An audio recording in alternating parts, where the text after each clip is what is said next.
Buen viernes para todos. Arrancamos este break, el primero del mes de agosto. Fran, ¿cómo estás?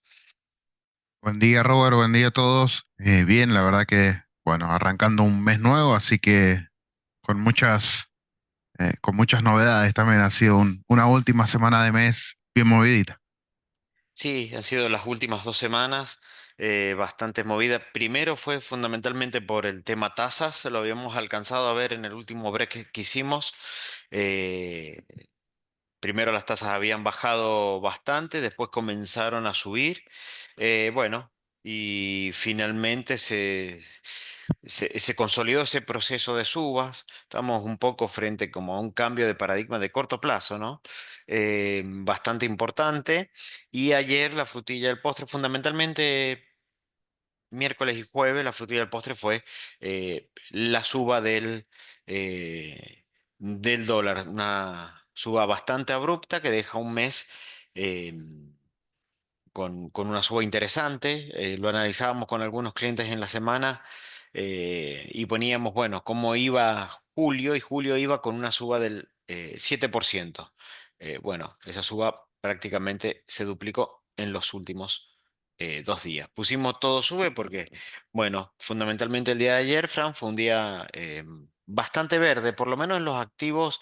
A ver, en los activos locales la semana fue, digamos, bastante verde. Em, y ayer, bueno, se consolidó un poco también de la mano de la suba del contado con liquidación o del dólar oficial. Sí, sí, gran parte del asunto, sobre todo en la renta variable, fue por ese lado. Eh, Ayudó a empujar para arriba CDRs y acciones locales. Así que bueno, también hay que tener en cuenta eso. No fue una suba tan genuina, entre comillas, pero bueno, empuja para arriba y todo va para arriba, ¿no? De la mano, bonos en pesos también bastante positivos ayer. Y, mm, y nada, todo nos empieza a pegar de nuevo la nominalidad, ¿no? Donde, donde todo pareciera ir muy con viento a favor, pero bueno, hay que tomarlo con pinzas también. Sí, correcto. Ahí el punto que hay que tomarlo con un poco de tranquilidad, porque ayer lo que empezábamos a ver, y fue bastante particular, era que em, se estaba dando suba del dólar, sí, y suba también de las letras en pesos, y eso también llamó bastante la atención porque no debería estar completamente de la mano, debería ser probablemente al revés. Inclusive ayer subían hasta los activos SER, que habían sido bastante castigados por la dureza de la tasa. Así que bueno, ahí vamos a ir viendo un poco cada uno de los segmentos. Bueno, el dólar al techo de la banda es la pregunta en este contexto. Es técnicamente imposible, Frank, que llegue al techo de la banda. Inmediatamente deberíamos tener posiciones desarmándose dólares para pasar Sí. a tasas. El tipo de cambio subió 14% en el mes de julio. Y como decíamos, el 50% de la suba estuvo focalizado, centralizado entre el día 30 y 31, bastante particular, y eso también dio para que gente del equipo económico hiciera como algunos comentarios, inclusive hasta el presidente, como que hay una mano negra atrás de la suba. Nosotros eso no podemos ni confirmarlo ni negarlo, pero bueno, la realidad es que el dólar subió en el mes un 14%. Sí, sí, todo fue muy abrupto sobre el final del mes, ¿no? Eh, eh, si vemos dónde arrancó, arrancamos más cerca de 1200 quizás que de 1400. eh, por eso es que, digamos, suena tan feo. Si vemos el dólar hace un año atrás, estábamos más o menos en estos niveles, sea, que digamos que la gente que comentaba que el dólar estaba atrasado, bueno, ahora no está atrasado. O sea, si se quejaban de una cosa, bueno, eso ya se solucionó, ¿eh? Tenemos un dólar más competitivo, si se quieren, para todos los que quieran exportar o para toda nuestra producción exportable. Em, y vemos que sí, se está acercando al techo de la banda. Lo que comentaba Robert, obviamente si se acerca al techo de la banda van a empezar a aparecer muchos vendedores, ¿sí? Porque siendo el central o el gobierno en general pudiendo operar en la banda de arriba, incluso teniendo prácticamente que operar en la banda de arriba, obviamente en, eh, en los pasos previos, digamos, cuando falten 5 o 10 pesos para llegar a ese número, va a aparecer mucha gente vendiendo, ¿sí? Porque tenés un seguro, digamos, tenés un seguro de cambio. Entonces, bueno, sería, sería raro que llegue al número eh, que debe estar en 1450 más o menos, el número del techo de la banda ahora. Sí, Entonces, bueno, también hay que tener eso en cuenta. sí, nos está faltando aproximadamente un 7,5, ¿Mm? ¿sí? Si uno cuenta es en 1.450 y algo y monedas contra el 1.300, también 50 y algo y monedas que quedó el día de ayer el mayorista. No, no miramos ni blue ni minorista, estamos mirando mayorista. Nos está faltando un 7,5. Un 7,5 en renta financiera aproximadamente. eh, Son 2 meses y medio, ¿sí? Con lo cual, a partir de ahí, el dólar empieza a subir un 1% mensual, con lo cual yo aproximadamente en 2 meses y medio vuelvo a tener, que me está faltando un 10%. Esos son más o menos 3 meses de renta financiera. Quiere decir que si yo estoy en junio, ya a estos niveles de tasa y a estos niveles de dólares, que es un juego matemático que venimos haciendo en los últimos breaks, ya no necesito irme a diciembre ni enero. Sí, ya antes, ya en noviembre lo estaría alcanzando. ¿Sí? Con lo cual es un poco lo que vos decís, Fran, este seguro de cambio empezaría a actuar. ¿Qué es lo que empieza a ver el mercado? Que parecería ser que para el mercado mm, se va a quebrar esto del techo de la banda. Es un supuesto muy fuerte después de las elecciones, que hacia final de año el dólar tendería a subir y que el gobierno podría sacar este esquema de bandas, ¿sí? Esta fase 3 del Banco Central, lo cual es un supuesto bastante fuerte. Entonces lo que vemos que sí se puede estar incentivando es el armado de estrategias de carry, de carry con cobertura con posiciones de futuro, porque todavía la tasa está dando por encima. Sería una alternativa, pero bueno, la realidad es que hubo un movimiento al alza muy fuerte, sobre todo también en el dólar futuro, y aprovechando que el mercado spot del dólar es un mercado con poca profundidad y con pocos jugadores.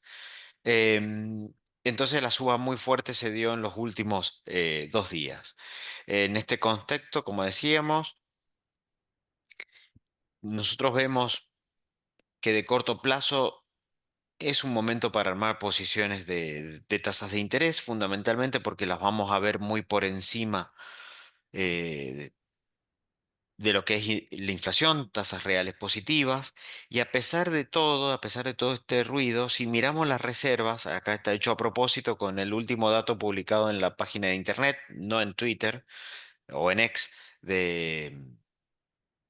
del Banco Central, ¿Mm? las reservas subieron 1.260 y algo de millones, ¿sí? Eh, y esto para nosotros sí es un dato fuerte. Si uno mira el 31 de julio, perdón, bajan porque hay un movimiento típico de encajes de los últimos 2 días que después se vuelve a normalizar. Entonces tomamos el último dato publicado en la web, que eran 41.000 millones y algo más. Eso hace que las reservas hayan subido en el mes de julio más de 1.000 millones de dólares. Es un dato no menor teniendo en cuenta que en este mes, Fran, operó el pago Sí, sí, de bonares y globales, que fueron más de 4.000 millones de dólares. casi 4600 si mal no recuerdo. Entonces, si tenemos esos 4600 más este billón y monedas, tenemos casi 6 billones de ingreso de reservas, ¿no? Es un montón de dinero. eh, que ha ido ingresando y ha ido acumulando el gobierno, lejos del objetivo de mayo de 50.000 millones que se planteó originalmente, que bueno, fue revisado, pero con nada, un balance positivo en un mes muy complicado, ¿no? Eso creo que sería eh, lo que más hay que rescatar, ¿no? Sí, acá para nosotros evidentemente estuvo actuando las liquidaciones de las declaraciones que se hicieron en el mes de ¿Mm? julio, que también eran unos 4.000, 5.000 millones de dólares. Sin lugar a dudas, también las colocaciones de deuda en el exterior por parte eh, del sector corporativo, ¿sí? Lo que fue esa ON de ese préstamo de bancos a un consorcio de empresas relacionadas con Vaca Muerta, Telecom, Loma Negra. Arcor, bueno, Pampa. Pampa, que si bien ya salió muy sobre el fin de mes, bueno, todo ese sector también estuvieron presionando en el ingreso de dólares, y por eso nosotros decimos que no ha sido un mal mes para el central en cuanto a reservas, lejos de los 50.000 que mencionaba Fran, pero un buen mes. Hay que ver cómo sigue la dinámica hacia adelante con este tipo de cambio.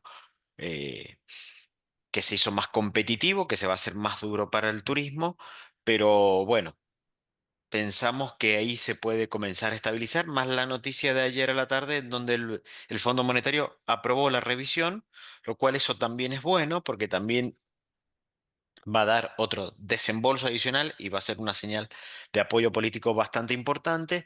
Entonces ahí en donde nosotros pensamos, bueno, tiene que empezar con volatilidad, pero tiene que empezar a disminuir la presión sobre el dólar, ¿sí? Y también un tema que va a ser importante, que va a ser para nosotros bastante trascendental, esto que le ponemos, estos niveles de tasa sí pueden golpear a la actividad. Por eso pensamos, y nosotros lo vemos, porque tenemos muchos clientes que son empresas, que son pymes, que se están financiando y nos comentan de subas completamente abruptas en las tasas de financiamiento de los bancos, en el segmento de mercado, de los cheques de pago diferido avalados por SGR, también hemos notado una suba que no ha sido todavía tan fuerte, o sea que hay como mejores tasas, pero sí hay un volumen un poco más restringido. Pero bueno, el Banco Central no solamente ha operado en futuro, el Banco Central no ha operado todavía en el segmento de la brecha en donde tiene la autorización para operar, sino que sigue mirando de afuera, pero sí salió con los tapones de punta ayer con dos normativas que van a hacer subir las tasas, ¿sí? Una es que sube 10 puntos porcentuales al encaje, ¿sí? Al encaje de las tenencias que tengan los fondos de liquidez, los money market, ¿sí? La sube 10 puntos porcentuales. Este encaje va a afectar, eh, va a subir de 30% a 40%. Es el encaje que tienen que tener los money market por sus depósitos a plazos, por sus cauciones bursátiles, por las tasas de las cuentas remuneradas. eh, con lo cual esto va a necesitar hacer que suba la tasa. El gobierno ha pasado declaradamente, firmemente a una política monetaria contractiva, así como se lo criticaba el año pasado por bajas de tasas que en algún momento se pasó de rosca. Bueno, vamos a ver que van a empezar a aparecer las críticas porque ahora se pasó de rosca para el otro lado, Fran, con tasas más altas. Sí, sí, un poco convalidando o, digamos, eh, dando pie a la convalidación previa de tasas que hicieron esta semana en la licitación, que no fueron las tasas más altas, o sea, la vez anterior habían sido más altas. Incluso la licitación salió con varias de las letras, eh, de las letras cortas, sobre todo, que son las que más volumen de dinero toman, con tasas de licitación por debajo de las tasas de mercado. Por eso también eso ayudó a que ayer bajaran mucho las tasas de mercado, porque bueno, se terminaron acoplando más a los precios de la licitación e incluso un poquito más abajo también. Em, pero bueno, son tasas reales altas, sí, eso es lo que tenemos tener en cuenta. Todavía son tasas reales muy altas, ¿sí? Muy por encima de la inflación, muy por encima de la inflación, que, bueno, se convalidan que- cada 15 días, digamos, por el central, y esto, digamos que va a fogonear un poco más eso, ¿no? Em, Vamos a ver, como comentaba Robert, esto, si bien es, digamos, interesante desde el punto de vista del inversor, ¿sí? Es decir, que tenemos una oportunidad para obtener buenas tasas reales, ¿sí? Eh, Se complica mucho desde el punto de vista del financiamiento, ¿no? Lo hemos visto, bueno, en las tasas de los bancos, eh, se ha visto mucho en lo que me comentaba Robert, en los cheques, por ahí donde más pega en los cheques no es en la tasa, sino es en el volumen, ¿sí? Se dejan de negociar cheques, y pasamos a negociar un mínimo que es básicamente el mínimo en que los fondos PYME están obligados a comprar, pero desaparecen los grandes compradores, entonces por ahí se nota más ahí, y si tenemos alguna urgencia, la tasa sí se va a sentir, ¿sí? Ahí sí vamos eh, a sentir una tasa más alta porque efectivamente vamos a tener que convalidarla bastante más arriba. Entonces, bueno, son toda una serie de cosas que eh, apuntan a que tengamos estas tasas altas por más tiempo. Parafraseando alguna situación del exterior, ¿sí? Higher for longer, decían de las tasas de interés norteamericanas. Bueno, en nuestro caso parecería que vamos por ese camino, y vamos a tener que empezar a mirar con mucho cuidado cómo viene el nivel de actividad, ¿no? Por ahora viene bien, Sí, por ahora viene bien, pero va a sentir este golpe. sí, y nosotros creemos que se va a sentir, al menos temporalmente. Pareciera que esto es un movimiento de mercado que está buscando cierta cobertura hasta las elecciones de septiembre, que es provincia de Ujú. Buenos Aires. Si bien por datos de algunas consultoras, sí, o información que pasan en off, em, Buenos Aires podría ganar el oficialismo, no sería un triunfo amplio, pero sí triunfo al fin, y eso sería bueno. Pareciera ser que hasta ese momento vamos a ver esto que vos decías, Frank, higher for longer. También el Banco Central ayer aumenta el spread de la liquidez inmediata en 10 puntos porcentuales. Lo lleva a 10, perdón, no lo aumenta en 10, sino que lo lleva a 10. Estaba en 2, esto en 10. Esto que es la liquidez inmediata son las ventanillas de liquidez que el Banco Central le da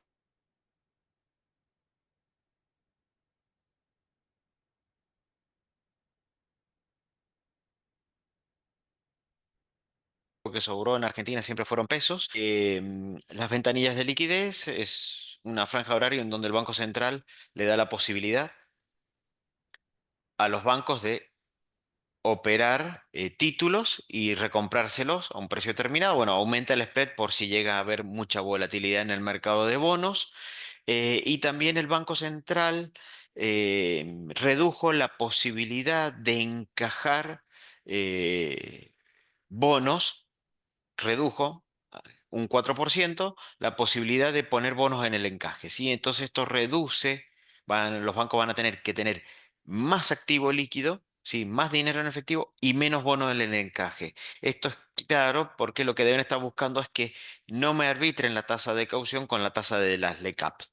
Entonces, bueno, por ahí viene, vamos a un escenario de mucha más restricción de liquidez y eso sin lugar a dudas puede jugarle en contra a em, a los que han comprado dólares.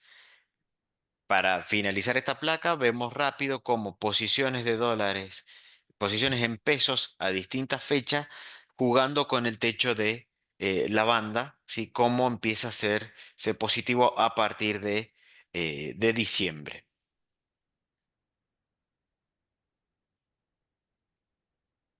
Sí, eso sería básicamente lo que comentábamos recién. Es un carry con seguro, ¿no? Con Es seguro de cambio. Sí y solo sí, esto es muy importante, se mantiene la misma estructura de de tipo de cambio, digamos, de tipo de cambio flotante entre bandas. O sea, esto es un Correcto, sí y solo sí, muy, muy tajante, y que hay que aclarar mucho. Tiene que continuar esa misma política, ¿no? Si se modificara, bueno, todo esto lo largamos por la borda, sirve más. Si continuara el modelo con el tipo de cambio, del tipo de cambio actual, eh, tendríamos rendimientos positivos en dólares a diciembre. correcto. Y bueno, algo que llamó la atención en dólares, pero sobre todo en pesos, es que, y en pesos fundamentalmente, que el Merval resistió, ¿sí? Debe ser unas pocas cosas que prácticamente tuvo en el mes la misma suba que tuvo en el dólar. Si bien julio al principio no había arrancado muy bien, después logró recuperarse y dentro de todo cerró un mes bastante digno para las inversiones, porque, bueno, sin lugar a dudas, en términos de dólar, eh, las posiciones en pesos sufrieron mucho más. Hubieron ahí algunas manejadas interesantes por parte de JP Morgan, Fran. Sí, sí, salió JP Morgan, que de últimamente nos está dando una manito siempre, básicamente a colocar todas las grandes empresas argentinas, digamos, las que más volumen manejan, los YPFs y los Galicias, por tirar un par, a darles overweight de nuevo, es decir, a estar sobreponderados en esos papeles. Y la verdad que se sintió, YPF tuvo subas en el mes por encima del 15%, es decir, ganándole al dólar. No tengo el número exacto, pero ayer o antes de ayer ya estaba 14 arriba, entonces Ujú. con las subas de estos días, eh, por supuesto que ha superado ese número. eh, y es lo que ha subido el tipo de cambio, entonces estamos más que positivos por ese lado. Eh, el Merval que venía un poco castigado, hay que, hay que decirlo, viene todavía un poco castigado en lo que va del año, pero bueno, dio fuertes señales de vida, ¿sí? Con alguna manito del exterior, si se quiere, pero bueno, da, da, da algunas alegrías, ¿no? Como siempre, energía adelante, ¿sí? Es el sector que más se puede desarrollar, pero sobre todo en los últimos días, también JP Morgan resaltó el tema de bancos como un buen activo para colocarse. Hubo algunas subas extraordinarias, como por ejemplo Banco Hipotecario, que tiene muy poquito volumen y tuvo días por encima del 10%, muy poquito volumen, eso hay que aclararlo, pero bueno, como marcando un poco la cancha de que el sector financiero también pareciera que vive, ¿no? Que estaba medio complicado. Estaba bastante complicado. También es un indicador medio adelantado, si lo vemos Mm. en el último año. Consumo masivo, evidentemente. Evidentemente no se ve que el consumo masivo vaya a ser lo que más va a atraccionar eh, al Merval. Eh, Parece esto estar más en línea con el modelo económico al que se apunta, que es un modelo de exportaciones, ¿sí? De exportaciones del sector agropecuario, del sector del oil and gas y minería. Así que por ahora todavía sigue siendo, si bien ha experimentado una mejora, sigue estando trazado. Y el sector de energías viene marcando lo que es el Merval. Entonces uno puede decidir invertir en el Merval a partir de el sector de energía. Empiezan los balances, Texar reportó balance, no fue la gran cosa, pero no fue malo. Ahí lo que por ahí miramos en Texar es la posibilidad de que nos pague un muy buen dividendo en efectivo, ya que todavía no está liberado para pagar dividendos. Pero bueno, los precios deprimidos, el balance y ya lo que empieza a hablarse como trade electoral, que ya ciertas gestoras de fondos están recomendando. quizás por el dato de las encuestas, pueden gatillar subas importantes, intentando buscar esos máximos del mes de diciembre, enero. eh, que tuvimos. Así que bueno, ahí esperamos y por lo menos el Merval nos dio una alegría de nominalidad en el medio de la suba del dólar. La tasa que mata fundamentos, ¿por qué lo decimos? Porque en este contexto los títulos SER, si vemos eh, este cuadro, el cuadro de la izquierda, vamos a ver la columna paridad y vamos a ver que los títulos SER y los bonares y globales son los que están más baratos en términos relativos, ¿sí? Sobre todo los SER fueron bastante castigados en las últimas 2 semanas con la suba de la tasa. Hoy la tasa, lo decíamos en el último break, está mandando, está gobernando y el resto de los precios se arbitran en torno a la tasa. Así como en una época los precios se arbitraban en torno al dólar, hoy es en torno a la tasa, ¿sí? Y ahí lo que estamos viendo y también un poco lo que estamos recomendando es esta prevalencia del corto plazo a estas tasas donde hay rendimientos reales positivos importantes, por sobre las posiciones de ser fundamentalmente las posiciones eh, más largas, Fran. Sí, sí, porque bueno, básicamente el ser no esté levantando ningún tipo de- de interés, es decir, no hay nadie que compre ser cortito, por una cuestión de que me voy contra tasa, ¿sí? Entonces, nada, ahí está clarito que no hay, o sea, pareciera que el ser no repunta en el corto plazo. Eh, acá no es que estemos diciendo que va a haber más inflación en el corto plazo, no es que estamos esperando más inflación, sino que siempre comparado con la tasa, ¿no? Eso es muy importante. Es decir, que de corto plazo siempre va a ganar la tasa. Eh, y, entonces no tiene mucho incentivo el mercado en comprar ser corto. Eh, y pasa algo similar eh, con la tasa en dólares, ¿no? Vamos al tramo corto, aprovechamos que tenemos rendimientos más altos, por menos tiempo, pero más altos, y concentramos los cañones ahí, ¿no? Ha tenido buena performance en general los bonos en dólares, excepto ayer, que bueno, fue un día extraño y quizás no hace justicia, digamos, pero tuvimos muy buen mes con la curva de dólares en general, pagando cupón y yendo bastante bien. Tuvimos el riesgo país cerca de los 700 puntos, ayer no cerró cerca de los 700 puntos, cerró más cerca de los 800, creo que en 770 por ahí, eh, pero fue un buen mes para los bonos en dólares, ¿no? Sí, a ver, también hay que entender un poco panorama internacional. eh, 2 de agosto vence el plazo y que puso Trump para llegar a acuerdos. Entonces vamos a- se van a activar líneas de aranceles en buena parte del mundo. México consiguió un waiver eh, por unos 90 días más, pero se van a empezar a activar aranceles a China, Tailandia, a Europa, a Brasil, por ejemplo. eh, de, de distinto porcentaje y eso también está metiendo ruido, metió ruido ayer internacionalmente, está metiendo ruido hoy. También hay que ver cómo se termina de solucionar eso, pero bueno, ya a partir del 2 de agosto entran en vigencia buena parte de los aranceles norteamericanos. Em, por el lado, para destacar un poco qué es lo que está viendo el mercado, ¿sí? Y para entender un poco este tema de tasas y lo que puede llegar a provocar. Puede haber un temor del mercado que estas tasas altas terminen de matar la inflación, ¿sí?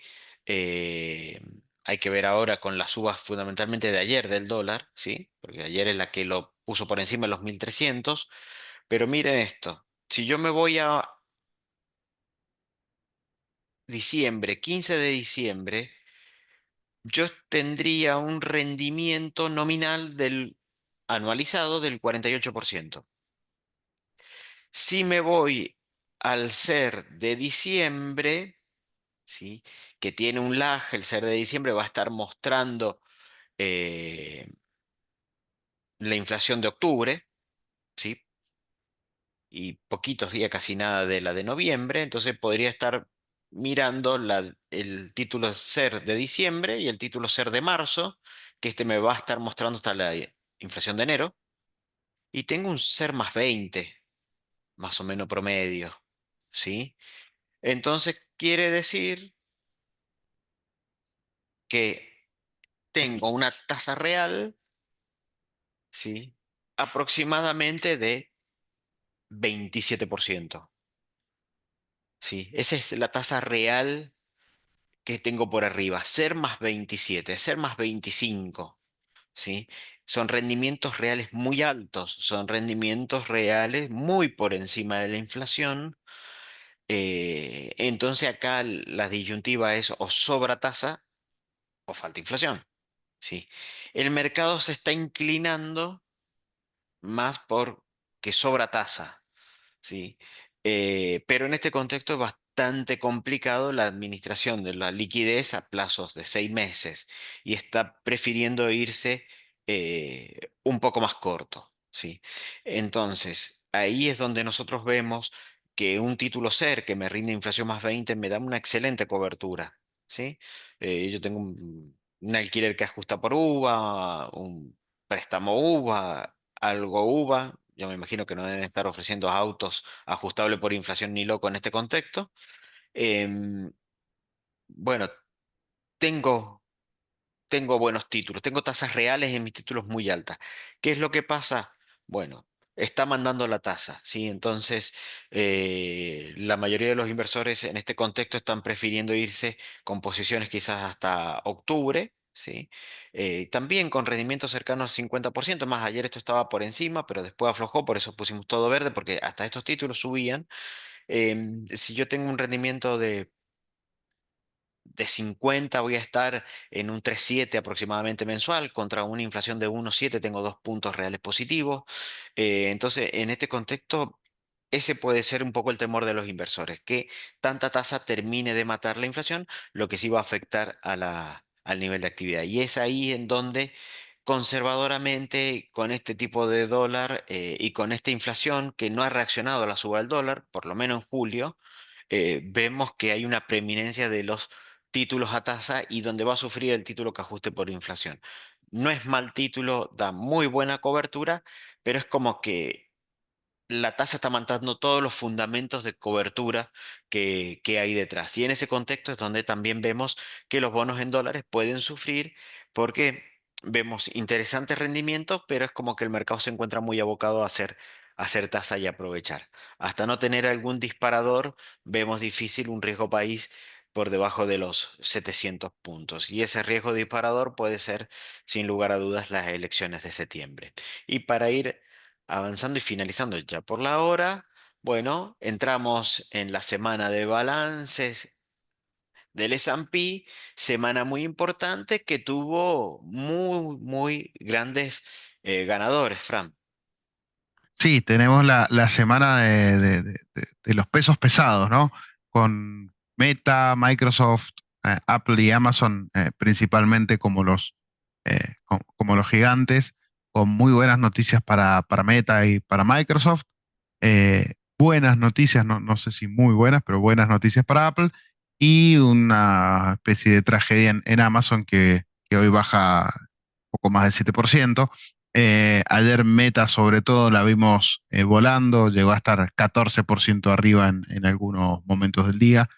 Eh, y bueno, empezamos de nuevo a estar pendientes eh, digamos, de todos los balances. Ahora en la mañana presentaban dos empresas petroleras muy grandes que por ahí, eh, en el contexto global, nos puede dar un poquitito justamente de contexto a ver qué está pasando con el sector.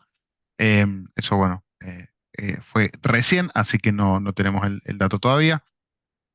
Pero bueno, eh, muy importante esto, es empezar a seguirlo para ver cómo termina de reaccionar la economía norteamericana sobre todo. Y bueno, hemos llegado a nuevos máximos con algunas empresas del índice del S&P 500 marcando sus propios máximos históricos, como puede ser Microsoft, como pudo ser Nvidia hace unos días también. Eso empujan todo el índice muy para arriba. Y bueno, tenemos nuevos máximos en el S&P, ¿no? Sí, Meta también estaba en máximos. Ujú. Meta también, sí. Microsoft había llegado antes a máximos, estaba muy en máximos. Meta todavía no había podido superarlo, pero con la presentación del balance eh, lo hicieron. Meta, Microsoft siempre nos gustan mucho como empresa, siempre lo repetimos, más allá de la tendencia de corto plazo o de mediano plazo. Meta fue una acción muy castigada en el 2022 con el proceso de suba de tasas, llegó a perder más del 50% hasta noviembre del 2022 y a partir de ahí se recuperó muy fuerte. Nos siguen gustando los fundamentos y cómo se manejan esas dos empresas. Apple, que ayer presentó un buen balance, no fue nada, pero fue para ser Apple y por cómo viene fue bueno. Eh, no tanto, sí, no tanto, siempre tenemos ahí más dudas. Coinbase, para los que lo siguen como cobertura del Bitcoin, no fue bueno el balance y en un momento tenía una pérdida bastante importante, recortando la caída sobre el cierre de la rueda. Sí, para destacar y para tener en cuenta y cuidado, sí, acá cuando vemos eh, el ratio de las ganancias, ¿sí? Que han tenido las acciones, vemos que ya no están tan baratas, ¿sí? Han ido subiendo, entonces acá es donde el tema de balance es fundamental para mantener bien las valuaciones de las acciones. Si no, esto se cae, ¿sí? Em, como el caso de Amazon, si no presentan un buen balance, o Coinbase, sin lugar a dudas van a haber fuertes, fuertes caídas, ¿sí? Son estos momentos donde vemos mucha volatilidad, la que presenta un buen balance sube 7%, 12%, 14%, como el caso em, de Meta, y las que no lo cumplen, bueno, un fuerte castigo. Así que ahí es donde empezamos a tener cuidado un poco con el S&P, empezamos eh, a ser muy selectivos con el tema de empresas. Como decíamos, Microsoft, Meta nos gusta mucho, Apple ya no tanto. Sí, y bueno, eh, también ha habido mucho ruido con el sector salud por las políticas de Trump, entonces ahí hay que ir con cuidado un poco con el tema de las acciones americanas. Y vamos a encontrarnos con mucha volatilidad porque, como siempre lo decimos, lo venimos remarcando hace meses, Trump está buscando con sus aranceles un dólar barato a nivel mundial, pero hay momentos, como cuando empiezan a regir los aranceles, que logra exactamente lo contrario, un dólar caro, ¿sí? Y eso va a meter volatilidad en las acciones. A medida que el dólar se revalorice, las acciones americanas pueden subir más. Cuando empieza a pasar lo contrario, deberíamos ver flujos hacia emergentes, europeas, chinas, y eso es un poco lo que está pasando, que el mercado se va bandeando de un lado para otro en función de posibles arreglos de tema aranceles. Mientras tanto, vamos a seguir viendo bastante volatilidad para adelante en el plano internacional y tasas altas, tasas reales altas en el plano local. Así que, bueno. Así llegamos a la finalización del break. Creo que hoy no tenemos ninguna pregunta. Y bueno, les agradecemos haber estado presente y los esperamos el próximo viernes. Exactamente. Muy buen fin de semana para todos y nos estamos viendo aquí mismo canal, el viernes que viene. Misma hora. Buen fin de Misma semana. hora también. Buen fin de semana para todos.